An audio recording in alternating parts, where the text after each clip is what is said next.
everybody for joining us for another episode of Accountability in Action. Today we have with us Andrew Gordon from Fulton Bank. We're going to be talking a little bit about banking today. Some of it granular, some of it more from a high level perspective. Just to give some context, it is late summer 2023, so please take any comments made from that perspective. If you've been watching any of these, please know we hope to have one of these roll out about every month. So if you like them, if you like what they're bringing to you, please feel free to subscribe to the channel so you get notifications that they're there and out there. The intent is for it to be beneficial to you. And so if you can watch it, that'd be great. Andrew, how about you tell us a little bit about yourself? Yeah, thanks, Ben. Yeah, I've born and raised Lancaster County. I've always been a Southern ender. I joined Fulton in 2011 after Elizabethtown College. I was blessed to have an internship between my junior and senior year that got me in the door, joined our management trainee program, which was a great experience. And we, to this day, invest a lot in new college grads to get them started in the banking industry. And then I've spent the last about 10 years in the commercial side, so doing underwriting into sales. And now, most recently, I lead the team in Lancaster and Lebanon on the business banking side.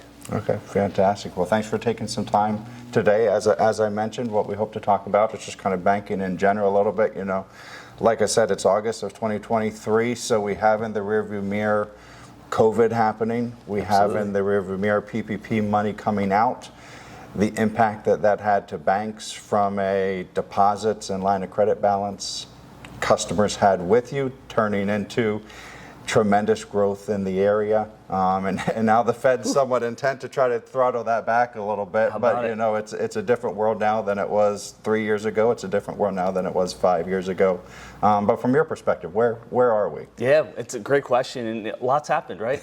So we're blessed. We're blessed with a really good Lancaster community, good Central PA community, a lot of strong companies, a lot of great nonprofits.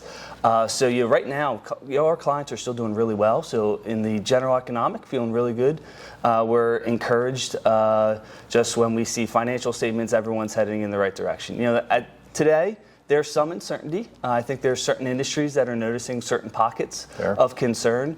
Maybe some backlogs are quieting down. Some manufacturing is still really, really strong, but others are seeing that their lead time might go from 15 weeks, now they're down to 7-8 weeks, which still wasn't bad pre-pandemic, but it's different. So definitely there's been some changes there.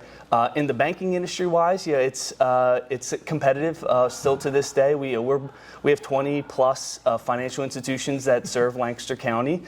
So from our perspective, competition can be very intense at times, but on the good thing, they bless our community as well. So having all these organizations involved is great for our community at large.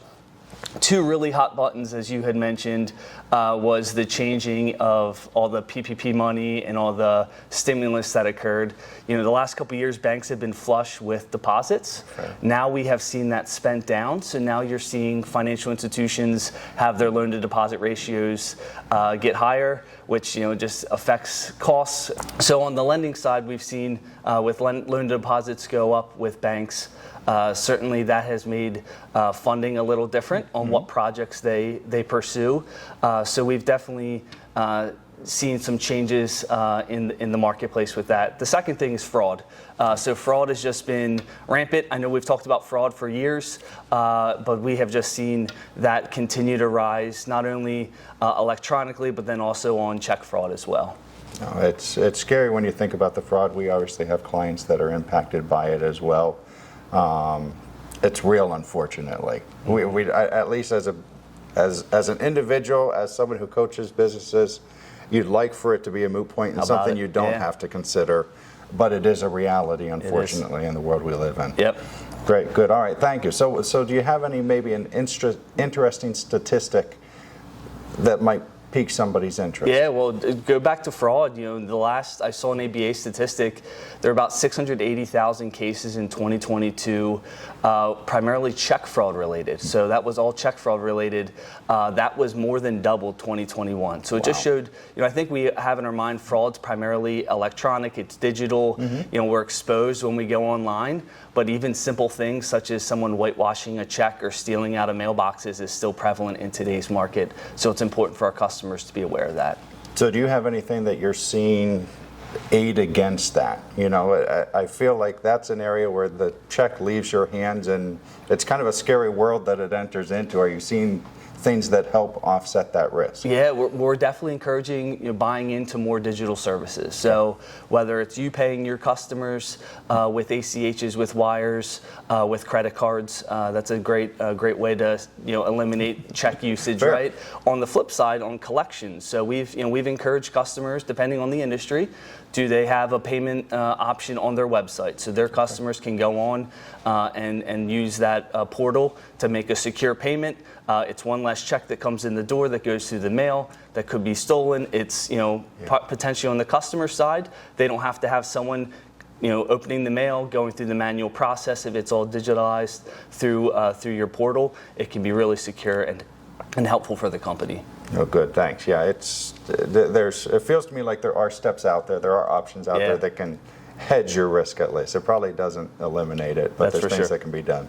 All right, so from your world, from a banker's perspective, from a bank's perspective, what challenges are out there as you navigate things? Yeah, I would say I mentioned the competition and the number of organizations. One of big thing for us, we've all talked about we want to be that trusted advisor, and that's something you earn. That's a privilege to have. Yeah. So I think for a banker in today's world is to really lean into that, and that starts with getting to know your clients well, asking really good questions, making great recommendations for their business. So I talked about fraud. Are you talking about fraud? Are you talking about what services will help protect your company? Positive pay, ACH positive pay, which are some banking services that will help protect your account.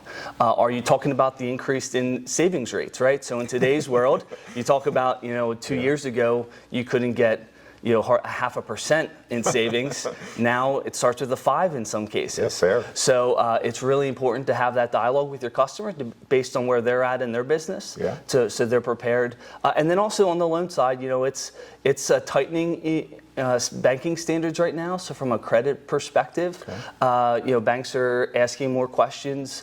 We're expecting more and more tightening from the Fed, right? So it's important for us to be able to think creatively in putting together a loan structure. No doubt. It's interesting. You talk about building relationships, asking the right questions. I just yesterday was talking to a client, and he was excited that his banker had come out to visit him on a hot summer day, taken a tour.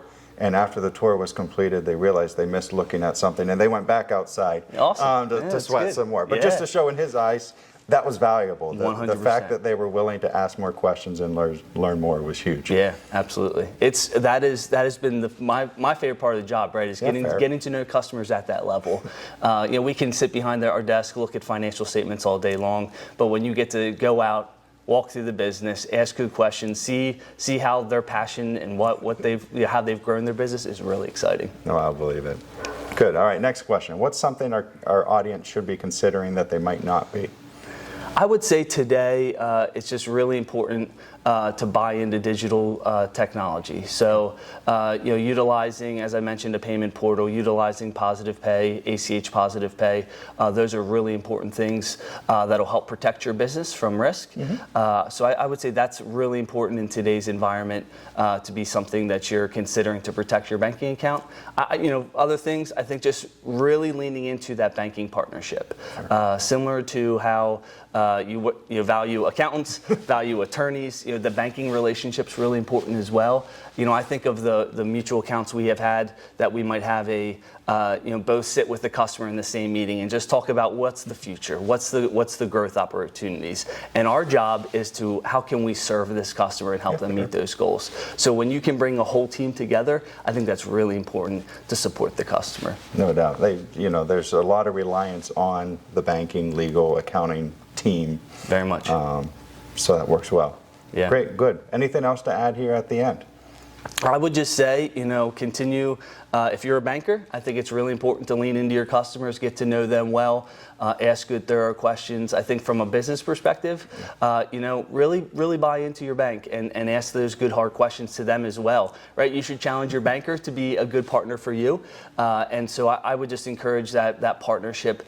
The value we have seen as that whole accountant, attorney, banker comes together alongside the customer, it's looking out for the customer's best interest at hand, so which is the most important thing. No doubt. Fabulous. Well, thank you so much for some good things to think about. Thank you for the good conversation. Appreciate you preparing for it. And thanks for taking the time. Thank you. Appreciate it, Ben. You betcha. Thanks.